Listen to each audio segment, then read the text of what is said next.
ભરૂચ જિલ્લામાં ગેસ સિલિન્ડરની અછતને લઈને મહિલા કોંગ્રેસ દ્વારા વિરોધ પ્રદર્શન યોજાયું હતું। મહિલા કોંગ્રેસના કાર્યકરોએ ગેસ સિલિન્ડર અને માટીના ચૂલા સાથે પ્રતિકાત્મક રીતે વિરોધ નોંધાવી સરકાર સામે રોષ વ્યક્ત કર્યો હતો। પ્રદર્શન દરમિયાન મહિલા કોંગ્રેસના આગેવાનોએ આક્ષેપ કર્યો હતો કે હાલમાં દેશ, રાજ્ય અને જિલ્લામાં ગેસ સિલિન્ડર પૂરતા પ્રમાણમાં મળતા નથી અને ઘણા લોકોને નિયત ભાવમાં સિલિન્ડર મેળવવા મુશ્કેલી પડી રહી છે।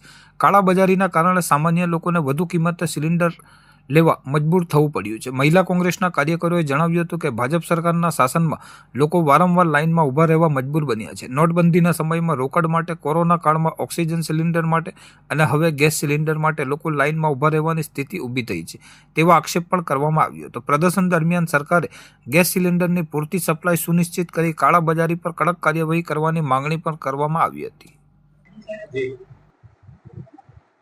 નમસ્કાર, હું જ્યોતિબેન તળવી, ભરૂચ જિલ્લા મહિલા પ્રમુખ। હાલમાં જે કેન્દ્ર સરકારે ગેસ સિલિન્ડરના ભાવમાં વધારો 60 રૂપિયાનો કર્યો છે, ત્યારે પ્રજા, પબ્લિક 60 રૂપિયાનો વધારો પણ આપવા તૈયાર છે, છતાં પણ ગેસના બોટલ મળી રહ્યા નથી અને ગેસના સિલિન્ડર મેળવવા માટે બહેનોની અને ભાઈઓની લાઈન લાગી ગઈ છે। ત્યારે ગઈકાલે બરોડામાં એક દુઃખદ ઘટના બની। હાલમાં તાપમાન 40 ડિગ્રીને પાર છે, ત્યારે એક બેન પોતાના બોટલ ભરવા માટે લાઈનમાં ઊભી હતી, ત્યારે બેન ત્યાં બેહોશ થઈ ગઈ। આ ઘણી દુઃખદ ઘટના છે। ત્યારે મારે નરેન્દ્રભાઈ મોદી સાહેબને કહેવું છે કે સાહેબ, શું આ અચ્છે દિન છે? જ્યારે હોય ત્યારે તમે લાઈનમાં જ લગાડી દો છો। પહેલા નોટબંધી આવી ત્યારે તમે પોતાના પૈસા બેંકમાં હોવા છતાં પણ તમે આ પબ્લિક પ્રજાને તમે લાઈનમાં ઊભી કરી દીધી હતી અને પૈસાની વધારે રૂપિયાની જરૂર હોય તો પણ 3000 થી વધારે રૂપિયા નતા મળતા।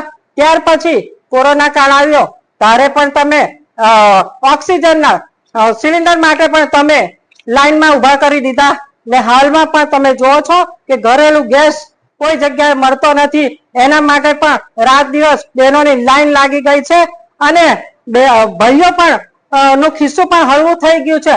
આટલો બધો એ આપવા છતાં, ભાવ આપવા છતાં પણ ગેસના બોટલ મળતા નથી અને કાળા બજાર થઈ રહ્યા છે। હાલમાં ગેસના બોટલના ભાવ 2500 રૂપિયા આપવા છતાં પણ ગેસના બોટલના ભાવ નથી મળતા।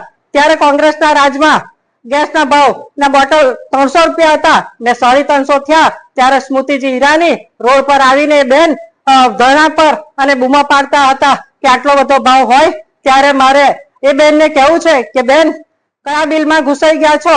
અત્યારે તો ગેસ સિલિન્ડરનો ભાવ 1100 રૂપિયાને પાર થઈ ગયો છે। ત્યારે આ ગરીબ પ્રજાને સામે આવીને તમે જવાબ આપો, શું આ છે અમારા અચ્છે દિન? અમારે અચ્છે દિન નથી જોઈતા, અમારા પહેલાના દિવસો આપી દો ને મારે સાહેબશ્રીને વિનંતી છે કે વહેલામાં વહેલી તકે આ ગેસનો ભાવ વધારો પાછો ખેંચે ને રાબેતા મુજબ ગેસ સિલિન્ડર અને પેટ્રોલ મળતું થઈ જાય, એવી જ અમારી કોંગ્રેસની બહેનોની માંગ છે।